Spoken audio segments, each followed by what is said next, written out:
Good morning, ladies and gentlemen, boys and girls. Today we're going to do something that a lot of YouTubers do. We're going to paint a rifle. Now, why do we paint a rifle? One, to blend in with the environment, and two, to look cool in front of the boys. So before you paint your rifle, take a look at your surroundings. You want to make sure that your color palette is going to match your surroundings. You paint this thing bright pink, probably not going to blend in, but today we're going to use tan, green, and brown. Probably going to work just fine. Not going to bore you with the prep. The rifle's already prepped, can's already shook. Let's get to painting. So we're going to start with this green right here. We want to have a nice, not so much even, but at least a pretty good coating of your base color. So we're starting with green. Let's go.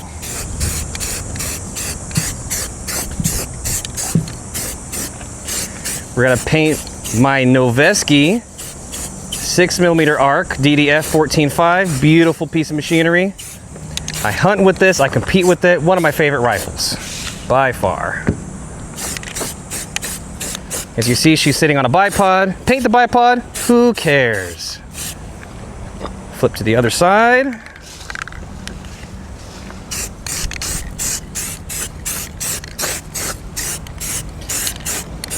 Now, one thing to always keep in mind, it does not have to be perfect. Paint is cheap, and we can always paint over paint.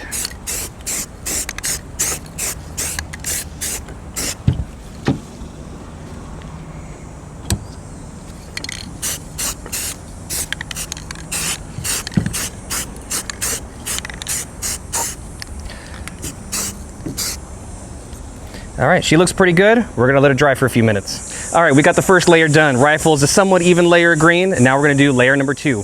Why do we do multiple layers? Number 1, there are hard edges on this rifle, scope, barrel, that will stand out in nature. A lot of hard edges don't exist in nature, short of rocks and whatnot, but generally in a bush, everything's not super hard like this. So we're gonna start with brown. If I can get it open. All right, now the number 1 thing is, it doesn't have to be perfect. You can see I've got a little bit of light spots. I've got a black spot right here that I missed. Best part about paint, paint right over it. I'm gonna do a couple of stripes.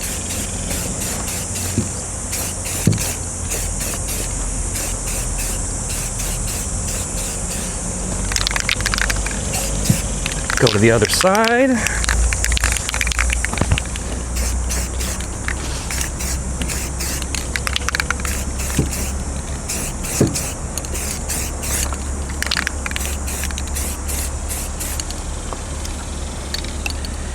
Flip it over.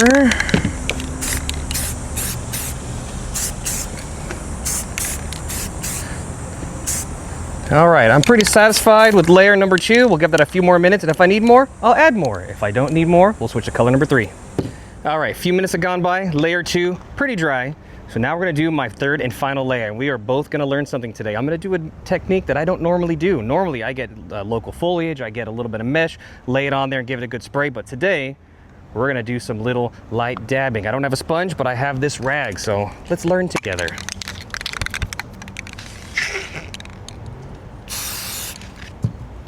All right, spray it in the plate.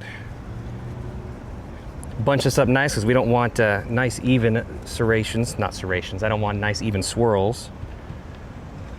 Let's see how she looks.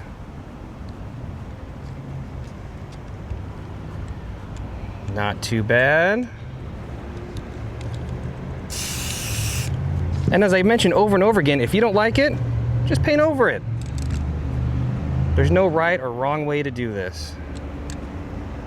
There's only your way.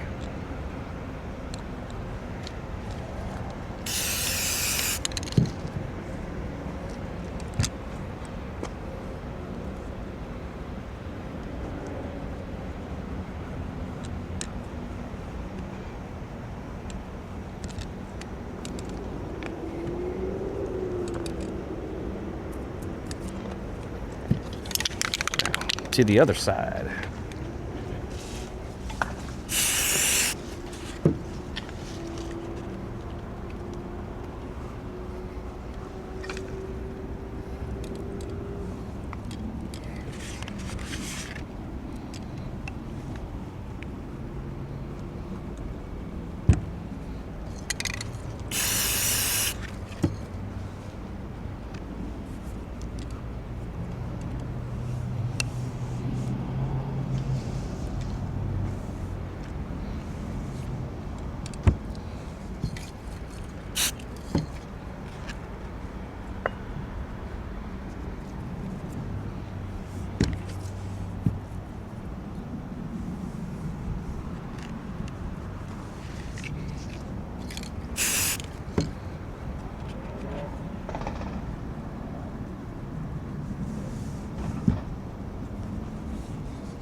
right, I think we're almost done.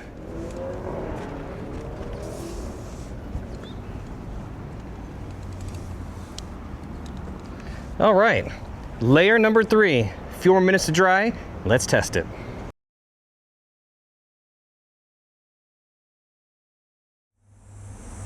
All right, ladies and gentlemen, coat number 3, done. Tested in the environment behind the store, done. Now let's take a look. 3 colors, random pattern, blends fairly nicely. Is it perfect? I think so. Everything I do is perfect, what can I say? But like I said, and like I keep saying, paint the rifle, make it your own. Doesn't matter what people think. Does it work for environment, or do you just want it to look cool? It only matters what you think. And if you don't like it, paint over it.